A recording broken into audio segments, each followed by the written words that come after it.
पिछले प्रसंग में राम ने अपनी मेहनत की असली कसौटी दी थी। उसकी आंखों में सपनों की चमक थी और गांव वालों की आंखों में जलन की आग। पिता ने अपना सब कुछ दांव पर लगा दिया, माँ ने आंसुओं को छुपा लिया और गीता ने दूर रहकर भी भाई के लिए दुआ मांगी। परंतु जयंती लाल और उसका बेटा जीवन लाल, उनके दिलों में राम की सफलता कांटे की तरह चुभ रही थी। और अब राम का परिणाम सामने है। पर्दे पर लिखे शब्द उसकी किस्मत बदलने वाले हैं। सत्य बस एक पल दूर है। ये कथा अब और गहरी होने वाली है। मेहनत बनाम नफरत की जंग, कौन जीतेगा? एपिसोड 4, राम और उसकी असली कसौटी। नई सुबह, नई उम्मीदें, लेकिन साथ ही नए डर भी। राम की जिंदगी का सबसे बड़ा इम्तिहान अब उसके सामने है। 12वीं का परिणाम आने वाला है और पूरे गांव की नजरें सिर्फ उसी पर टिकी हैं। गांव के हर कोने में बस एक ही चर्चा है, क्या राम पास होगा? क्या राम अपने पिता का सर ऊंचा करेगा या फिर तानों का शिकार बनेगा? राम मन ही मन, हे भगवान, आज का दिन मेरे लिए बहुत बड़ा है। अगर आज अच्छा रिजल्ट आया तो शायद मेरी पढ़ाई आगे बढ़ पाए, वरना सपने अधूरे रह जाएंगे। माँ, बेटा घबराना मत, जो होगा अच्छा ही होगा। मेहनत कभी बेकार नहीं जाती। पिता। हाँ बेटा, बस याद रखना, चाहे जो रिजल्ट आए, हमें तेरा हौसला चाहिए, डर नहीं। गीता। भैया, मुझे तो पूरा भरोसा है कि आप पास होंगे और बहुत अच्छे नंबर लाएंगे। मोहनलाल, विलेजर 1। अरे सुनो सुनो, आज राम का रिजल्ट आ रहा है। देखते हैं कि ये लड़का सच में पढ़ाई में तेज है या सिर्फ नाम का। लालू पांडे, विलेजर 2। मेरा तो कहना है, इतना पढ़ाई लिखाई का ढोंग करता है, लेकिन अंत में निकलेगा ढाक के 3 पात। किसान, विलेजर 3। अरे तुम लोग क्यों ताना मार रहे हो? बच्चा मेहनती है, अच्छा करेगा, उसका मजाक मत उड़ाओ। नरेटर। गांव के चौपाल में भीड़ जमा हो चुकी है। सबकी नजरें उसी रास्ते पर टिकी हैं जहां से रिजल्ट की खबर आने वाली है। राम मन ही मन, काश आज मेरी मेहनत रंग लाए, माँ पिताजी के चेहरे पर मुस्कान लाने का मौका मिल जाए। रिजल्ट लाने वाला लड़का। अरे राम, तेरे रिजल्ट आ गए, देख ले। नरेटर। सांसें थम जाती हैं। चारों ओर सन्नाटा फैल जाता है। हर किसी को बस इंतजार है उस कागज पर लिखे हुए अंकों का। राम धीरे से कागज खोलते हुए, थैंक यू, धीरे से पढ़ते हुए। माँ, घबराकर, क्या हुआ बेटा, पास हुए ना? पिता, तेज स्वर में, हाँ राम, बता भी दे जल्दी। राम आंखों में चमक, पिताजी, माँ, मैंने फर्स्ट डिवीजन में पास किया है। गीता, खुशी से उछलकर, वाह भैया, आपने कर दिखाया। किसान, गर्व से, देखा, मैंने कहा था ना, लड़का मेहनती है, पास होकर ही दिखाएगा। मोहनलाल, धीरे से बड़बड़ाते हुए, चलो, किस्मत अच्छी निकली। लालू पांडे, हाँ, फर्स्ट डिवीजन आया तो क्या, आगे पढ़ने के लिए पैसे कहाँ से लाएगा? नरेटर। भीड़ में ताली की आवाज भी गूंजती है और तानों की चुभन भी, लेकिन इस वक्त राम के चेहरे पर सिर्फ खुशी और आत्मविश्वास की चमक है। परिणाम की खुशी ने राम के घर का माहौल बदल दिया। माँ की आंखों में आंसू थे, पिता की आंखों में गर्व, लेकिन उसी खुशी के बीच राम के दिल में एक और सवाल सिर उठाने लगा। आगे क्या? क्या वाकई अब पढ़ाई जारी रख पाना आसान होगा? राम धीरे से पिताजी की ओर देखते हुए, पिताजी, एक बात कहनी थी आपसे। हाँ बेटा, बोलो, आज तो तुम्हारी जीत का दिन है, दिल खोलकर कहो। राम गंभीर होकर, पिताजी, मैं आगे पढ़ना चाहता हूँ। 12वीं तक पहुँचना आसान नहीं था, लेकिन मेरा सपना यहीं ख़त्म नहीं होता। मैं कॉलेज जाना चाहता हूँ और बड़ा बनना चाहता हूँ। माँ, थोड़ा चिंतित स्वर में, बेटा, तेरी माँ को तेरे सपनों पर भरोसा है, पर हालात भी तो देख, हमारे पास इतने पैसे कहाँ हैं कि तेरी पढ़ाई का खर्च उठा सकें। पिता, थोड़ा रुके, गहरी सांस लेकर, राम, तेरी मेहनत देख रहा हूँ सालों से, तेरा जज्बा भी जानता हूँ, पर सच कहूँ तो इस वक्त मेरी जेब में इतना नहीं कि तेरे सपनों का साथ दे सकूं। राम धीरे से पर दृढ़ स्वर में, पिताजी, मुझे आपके पैसों की ज़रूरत नहीं, मुझे बस आपकी दुआ और इजाज़त चाहिए। मैं खुद मेहनत करूंगा, खुद कमाऊंगा और खुद पढ़ाई का खर्च निकालूंगा। माँ। हैरान होकर, कैसे बेटा? दिन तो स्कूल में जाता है, रात को पढ़ाई करता है, अब और मेहनत कहाँ से आएगी? राम आत्मविश्वास के साथ, माँ मैं शाम को काम करूंगा, कोई भी काम, चाहे छोटा हो या बड़ा। स्कूल के बाद मैं मेहनत करूंगा और रात को पढ़ाई। मुझे पता है कि रास्ता मुश्किल है, पर मैं रुकने वाला नहीं। पिता। धीरे से मुस्कुराते हुए, आंखों में आंसू। तू सच में मेरे खून का सच्चा वारिस है राम। अगर तूने ठान लिया है तो मैं तुझे कभी नहीं रोकूंगा। जा, अपना रास्ता खुद बना। नरेटर। उस शाम राम के संकल्प ने पूरे घर का माहौल बदल दिया। गरीबी अब उसकी राह की रुकावट नहीं थी, बल्कि उसके जज्बे को और मजबूत कर रही थी। नरेटर। परिणाम की खुशी के बाद अब शुरू हुआ असली संघर्ष। सपनों को पंख मिले थे, लेकिन उड़ान भरने के लिए ईंधन वहां से आता। राम ने ठान लिया था कि अब वो पढ़ाई और मेहनत दोनों साथ साथ करेगा। नरेटर। शाम ढल चुकी है। गांव की पगडंडी पर साइकिल की चरमराहट सुनाई दी। राम अपने पिता का पुराना साइकिल चलाते हुए सीधा गांव के एक छोटे से गैरेज पर पहुंचा। गैरेज ओनर गंभीर आवाज में, राम पढ़ाई भी करेगा और काम भी? यह आसान नहीं है। दिन भर स्कूल, फिर यहाँ काम, फिर रात को पढ़ाई, ये सब थका देगा तुझे। राम दृढ़ स्वर में, चाचा अगर थकान से डर जाऊंगा तो सपने पूरे कैसे करूंगा? मेहनत ही मेरा रास्ता है और यही मेरा सहारा भी। नरेटर। गैरेज की गर्म और शोर शराबे वाली जगह अब राम के लिए एक नया स्कूल बन चुकी थी। पुराने टूल्स की खनक, इंजन का शोर और मशीनों की गंध सब उसकी जिंदगी का हिस्सा बनने लगे। गैरेज ओनर धीरे से मुस्कुराते हुए, ठीक है राम, अगर तूने इतना सोच लिया है तो मैं तुझे रोकूंगा नहीं। आज से तू मेरा सहायक है। काम कठिन होगा, हाथ गंदे होंगे, कपड़े मैले होंगे, लेकिन तेरे सपने साफ रहेंगे।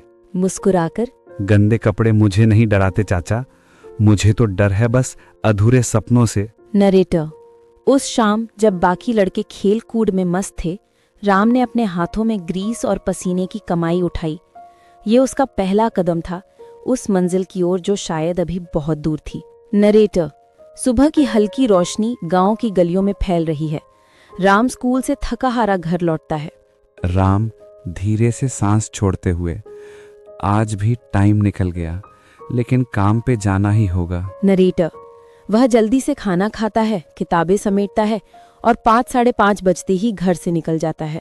माँ धीरे चिंतित स्वर में, बेटा ज्यादा मत थकना, पढ़ाई भी जरूरी है। राम मुस्कुराकर दृढ़ स्वर में, अम्मा मैं संभाल लूंगा, आप बस परेशान मत होना। नरेटर।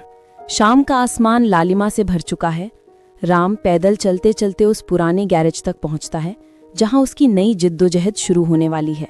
गैरेज ओनर हल्की सख्ती से, तो तुम ही हो नया लड़का? चलो देखते हैं कितना दम है तुम में। राम आंखों में आत्मविश्वास के साथ, जी मैं मेहनत करने आया हूँ, सीखना चाहता हूँ। नरेटर। मशीनों की खड़खड़ाहट और तेल की गंध के बीच राम का असली संघर्ष शुरू होता है। नरेटर। गैरेज के भीतर शोर है, मशीनें गरज रही हैं, औजारों की टंकार गूंज रही है। गैरेज ओनर, अरे राम सबसे पहले जमीन साफ करो, तेल गिरा पड़ा है, फिसलन होगी। जी अभी करता हूँ। राम झाड़ू उठाता है, पसीना पोंछते हुए जमीन साफ करने लगता है। उसके हाथ काले पड़ जाते हैं, पर चेहरे पर शिकन नहीं। वर्कर 1 हंसते हुए, देखो देखो बाबूजी का बेटा झाड़ू लगा रहा है। वर्कर 2 चिढ़ाते हुए, पढ़ाई छोड़कर ये सब काम करेगा तो बड़े सपने कैसे पूरे होंगे? राम धीरे शांत स्वर में, सपने मेहनत से पूरे होते हैं, काम छोटा बड़ा नहीं होता। नरेटर। ये सुनकर चारों तरफ हल्की खामोशी छा जाती है। गैरेज मालिक भी चुपचाप राम को देखता है। अच्छा जवाब है लड़के। चलो अब गाड़ी के टायर उठाकर यहाँ रखो। नरेटर। राम भारी टायरों को उठाता है, पसीना टपकता है, हाथ कांपते हैं, लेकिन वह रुकता नहीं। उसकी आंखों में एक अलग चमक है। राम मन ही मन, ये सब थकान नहीं, मेरे सपनों की सीढ़ियां हैं। नरेटर। धीरे धीरे शाम ढल जाती है। गैरेज का काम खत्म होता है, पर राम के भीतर एक नई ताकत जाग चुकी है। गैरेज के भीतर शोर है, मशीनें गरज रही हैं, औजारों की टंकार गूंज रही है। Garage owner. देर शाम का वक्त है। आसमान पूरी तरह से अंधेरे में डूब चुका है। थका हारा राम धीरे धीरे अपने कच्चे घर की ओर लौटता है। उसके कपड़े तेल और धूल से सने हुए हैं। हाथों पर मेहनत के निशान साफ झलक रहे हैं। मगर हैरानी की बात यह है कि उसके चेहरे पर शिकायत नहीं, बल्कि हल्की सी मुस्कान है, जैसे उसने दिन भर की मेहनत से कुछ नया हासिल कर लिया हो। माँ चिंतित और प्यार भरे स्वर में, राम बेटा, ये कैसा हाल कर लिया है तूने? देख जरा, कपड़े मैले हो गए हैं, हाथ पांव थक कर कांप रहे हैं। तू इतना काम क्यों करता है? पहले खाना खा ले, थोड़ा आराम कर ले, फिर बाकी बातें होंगी। राम धीरे लेकिन आत्मविश्वास भरे स्वर में, अरे माँ, थकान कैसी? थकान तो तब होगी जब इंसान बेकार बैठे। आज मैंने बहुत कुछ सीखा। गाड़ियों के इंजन कैसे खुलते बनते हैं, लोग कैसे बात करते हैं, मेहनत का असली स्वाद क्या होता है, ये सब समझ आया। माँ चुपचाप बेटे के सिर पर हाथ फेरती है। उसकी आंखों में नमी है, लेकिन दिल में गर्व उमड़ रहा है। वो जानती है कि बेटा चाहे मुश्किलों में है, मगर अपने रास्ते पर डटा हुआ है। माँ धीरे से आंखों में चिंता के साथ, बेटा, पर पढ़ाई मत छोड़ना। ये काम अच्छा है, जरूरत का है, लेकिन तेरी असली ताकत तेरी पढ़ाई है। अगर पढ़ाई छोड़ देगा तो दुनिया तुझे फिर से वहीं धकेल देगी जहां से तू निकला है। राम गंभीर स्वर में, आंखों में चमक के साथ, हाँ माँ, मैं जानता हूँ, पढ़ाई ही मेरी असली ताकत है। दिन में स्कूल में पढ़ाई करूंगा और शाम को काम करूंगा, दोनों साथ साथ निभाऊंगा, क्योंकि मुझे सिर्फ गुजारा नहीं करना है, मुझे अपने सपनों तक पहुंचना है।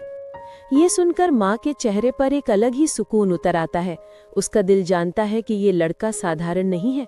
गरीबी ने इसे तोड़ा नहीं है, बल्कि और मजबूत बना दिया है। माँ धीरे से प्यार भरी आवाज में, राम, तेरे जैसा बेटा हर माँ को मिले। तू मेरे लिए सिर्फ सहारा नहीं है, तू मेरी उम्मीद है। राम मुस्कुराते हुए गहरी आवाज में, बस माँ, आपका आशीर्वाद चाहिए, आपकी दुआ मेरे लिए सबसे बड़ी ताकत है। माँ और बेटे की ये बातचीत उस छोटे से घर में एक नई रोशनी भर देती है। बाहर चाहे गहरा अंधेरा, लेकिन इस जीत की खबर जैसे ही हवा में फैलती है, दूर बैठा कोई और है जो इस खबर को बर्दाश्त नहीं कर पा रहा है। सीन शिफ्ट, जयंतीलाल के बंगले का भव्य हॉल। जयंतीलाल गुस्से में जोर से, क्या ये राम, इस गांव का गरीब लड़का मेरे बेटे से आगे निकल गया? ये मेरे लिए शर्म की बात है। जीवनलाल धीरे से मुस्कुराते हुए चालाक लहजे में, पिताजी गुस्सा क्यों करते हैं? अगर वो आज टॉपर बना है तो कल उसके पैर काट दिए जाएंगे। पढ़ाई में जीत गया, लेकिन असली जिंदगी के खेल में मैं उसे कभी जीतने नहीं दूंगा। कमरे में अंधेरा और गहरा हो जाता है। पिता और बेटे की साजिश का बीज बोया जा चुका है और राम को इसकी भनक तक नहीं है। शाम ढल चुकी है। गांव की गलियों में ढोल नगाड़ों की आवाज गूंज रही है। बच्चे पटाखे जला रहे हैं। लोग राम के घर की ओर बढ़ रहे हैं, जैसे कोई उत्सव हो रहा है। माँ आंखों में आंसू, धीमी आवाज में, राम बेटा, आज तूने हमारी झुकी हुई गर्दन ऊंची कर दी। ये आंसू खुशी के हैं मेरे लाल। पिता गंभीर स्वर में, लेकिन आंखें नम, आज तूने दिखा दिया कि मेहनत और ईमानदारी सबसे बड़ी ताकत होती है। बेटा, तूने हमें गर्व से भर दिया। गीता उत्साहित होकर, भैया, मैं तो सबको बता रही थी कि मेरा भैया सबसे आगे निकलेगा। देखो, सच हो गया। घर के बाहर अब भीड़ इकट्ठा हो चुकी है। कोई मिठाई बांट रहा है, कोई ढोल बजा रहा है, लेकिन उस भीड़ में कुछ चेहरे हैं जो मुस्कान के पीछे जलन छुपा रहे हैं। मोहनलाल मन ही मन बड़बड़ाते हुए, अरे गरीब का बेटा टॉपर बने, ये तो मेरे लिए अपमान है। लालू पांडे दांत पीसते हुए, देख लेना, ये ज्यादा दिन टिकेगा नहीं। पढ़ाई का टॉपर बन गया तो क्या, जिंदगी की असली जंग हार जाएगा। किशन ऊंची आवाज में, गांव के बच्चों, देखो, राम से सीखो, मेहनत से सपने पूरे होते हैं, यही असली प्रेरणा है। तभी राम सबके बीच खड़ा होकर अपने पिता के पैरों पर झुक जाता है।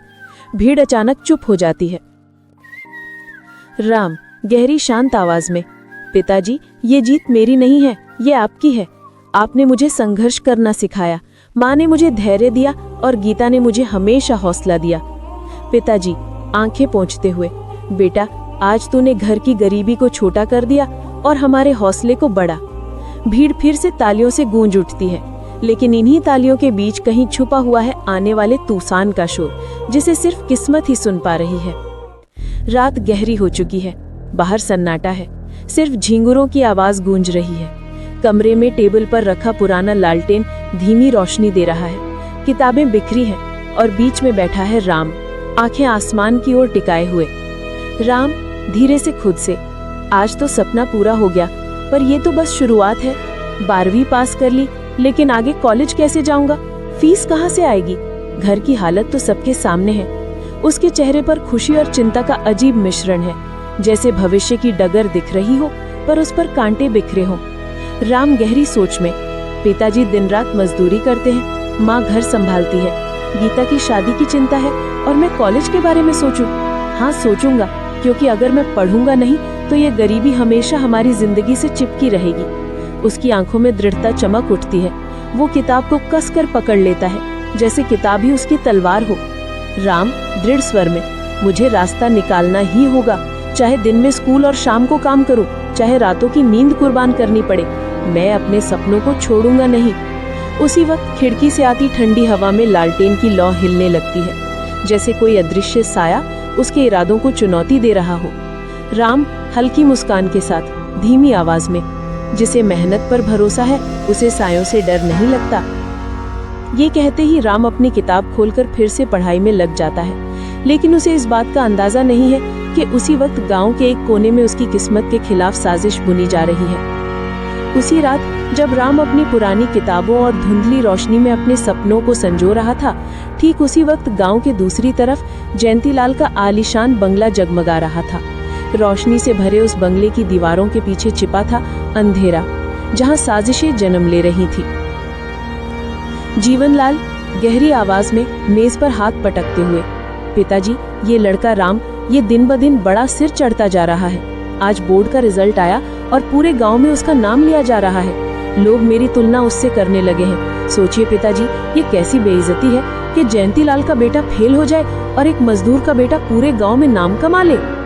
जयंतीलाल गंभीर और ठंडी हंसी के साथ, जीवन तेरी बात में दम है। ये लड़का अगर ऐसे ही आगे बढ़ता गया तो न केवल तेरा नाम दब जाएगा, बल्कि हमारी इज्जत भी मिट्टी में मिल जाएगी। लोग भूल जाएंगे कि इस गांव में सत्ता किसकी है। लेकिन तू चिंता मत कर, मैं हूं ना। मैं ये बर्दाश्त नहीं कर सकता कि एक गरीब का बेटा हमारे सर पर चढ़कर नाचे। कमरे में खामोशी छा जाती है। बाहर तेज हवा चल रही है, जैसे समय भी गवाह हो कि कुछ भयानक घटने वाला है। जीवनलाल धीरे से पर जहरीली मुस्कान के साथ, पिताजी मैंने तो तय कर लिया है, इस राम की उड़ान को यहीं रोकना होगा। उसे ये एहसास कराना होगा कि गरीब का बेटा चाहे जितनी मेहनत कर ले, वो अमीरों के सामने कुछ नहीं। जयंतीलाल आंखें तरेलते हुए, बिल्कुल सही सोच रहा है तू, लेकिन याद रख, सीधे सीधे वार नहीं करना। इस लड़के का घमंड तोड़ना है, उसकी मेहनत का मजाक बनाना है और सबसे जरूरी उसकी पढ़ाई के रास्ते बंद करने हैं। उसे नौकरी चाहिए, पैसे चाहिए और वहीं हम उसे फंसाएंगे। जयंतीलाल और जीवनलाल की बातें उस कमरे की दीवारों से टकराकर गूंजती हैं। ये कोई साधारण बातचीत नहीं थी, बल्कि एक ऐसा षड्यंत्र था जो धीरे धीरे राम की जिंदगी को जकड़ने वाला था। जीवनलाल हल्की हंसी के साथ, जीवनलाल तो ठान लिया पिताजी, अब राम को मैं चैन से सांस नहीं लेने दूंगा। उसकी आंखों के सपनों को अपनी एड़ियों तले कुचल दूंगा। और तभी खिड़की से आती हवा मोमबत्ती की लौ बुझा देती है। अंधेरे में सिर्फ दो चेहरों की परछाइयां रह जाती हैं, एक पिता और बेटा, जिनकी नफरत एक मासूम सपने को तोड़ने पर तुली हुई है। राम, पिताजी, आज जब लोगों की आंखों में वो इज्जत और तारीफ देखी तो मेरे दिल में एक ही आवाज गूंजी, अब रुकना नहीं है। मैं कॉलेज जाना चाहता हूँ, पढ़ना चाहता हूँ, ताकि अपने पैरों पर खड़े होकर इस घर की तकदीर बदल सकूं। पर मुझे सच बताइए, फीस कहाँ से आएगी, किताबों के पैसे कहाँ से जुटाऊंगा, और जो खर्च आएगा उसे मैं कैसे निकालूंगा। मैं ये सब सोचकर दिन रात परेशान रहता हूँ। इसलिए आज मैं आपसे सीधा कह रहा हूँ कि मैं खुद कुछ काम कर लूंगा। शाम में रोज कोई काम करूंगा, चाहे गैराज में तेल पहुँचना हो या किसी खेत में मजदूरी। बस आप मुझे आशीर्वाद दे दीजिए और मेरे इरादों को रोकिए मत। पिताजी, बेटा, मेरे लिए तेरी बात सुनना भी बड़े मान जैसा है, पर यह भी सच है कि पिताजी होने के नाते मेरा दिल तटस्थ नहीं रह सकता। मैंने तुझे बड़ा करते करते अपनी कमर झुका दी है। जितना मैंने दिया वो तुम्हारे लिए कीमती था, पर मैं ये भी जानता हूँ कि पीठ दिखाकर भागना हमारी नस्ल में नहीं है। अगर तूने ठान लिया है कि पढ़ाई भी और काम भी साथ साथ करेगा तो मैं तेरे साथ खड़ा हूँ, पर एक माँ बाप की चिंता भी तुला रहेगी। रात की पढ़ाई के लिए रोशनी, कॉलेज की दाखिले की फीस, और अगर जरूरत पड़ी तो मैं अपनी कुछ चीजें गिरवी रखकर मदद करने की कोशिश करूंगा। बस ये बता कि तुझमें वो लगन और समर्पण वाकई है। राम, पिताजी, समर्पण की बात आपसे सीखता हूँ। आपने लेकर जो मेहनत की है वो मेरे लिए मिसाल है। मैं जानता हूँ कि माँ ने कितने त्याग किए और आपके पीठ पर कितना बोझ है। मैं किसी की चीज गिरवी नहीं रखना चाहता ताकि बाद में आप न दुख पाएं। मैं खुद का मार्ग तलाश करूंगा, जहाँ से कमाई भी मिले और पढ़ाई भी चलती रहे। अगर जरूरी हुआ तो दिन में स्कूल, शाम में गैराज और रात में पढ़ाई। मुझे थकान से डर नहीं, मुझे केवल अपने। भीड़ ने जिस एक स्वर में राम का साथ दिया था, उसी एकता ने उस शाम गांव की हवा को बदल दिया। पर जैसे ही लोग बिखरने लगे, हर चेहरे पर एक सवाल रह गया। क्या ये लड़का सचमुच अकेला रह जाएगा जब बड़ा साजिश करता अपनी असली चाल दे दे? जीवनलाल, ठीक है, आज की बातों ने बता दिया कि गांव में उसकी कुछ ताकत है, पर ताकत का मतलब हमेशा जीत नहीं होता। तुम लोगों ने उसे आज बचाया, पर कल उसकी जड़ें हम काट देंगे, धीरे धीरे, सलीके से, ताकि कोई उसे फिर से खड़ा ना कर सके। जीवनलाल की आवाज में न केवल अहंकार था, बल्कि एक योजनाबद्ध क्रूरता भी थी। वो जानता था कि सीधे मारने से ज्यादा असर तब होता है जब किसी की नींव को ही अस्थिर कर दिया जाए। गराज ओनर, जो हुआ वो सही नहीं था, पर मेरे लिए अब रास्ता मुश्किल है। मैंने जीवनलाल की बात सुनी थी और उसके इशारे में बड़ी ताकत है। मैं क्या कर सकता हूँ? अगर मैं राम को ही रखूंगा तो मेरा ही धंधा चौपट हो सकता है।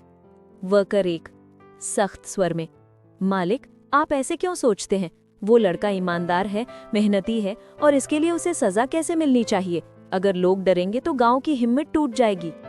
मदर, धीमा पर दर्द भरा स्वर में, हमारे घर की दहलीज इतनी कमजोर नहीं कि किसी के डर से हम बदल जाएं।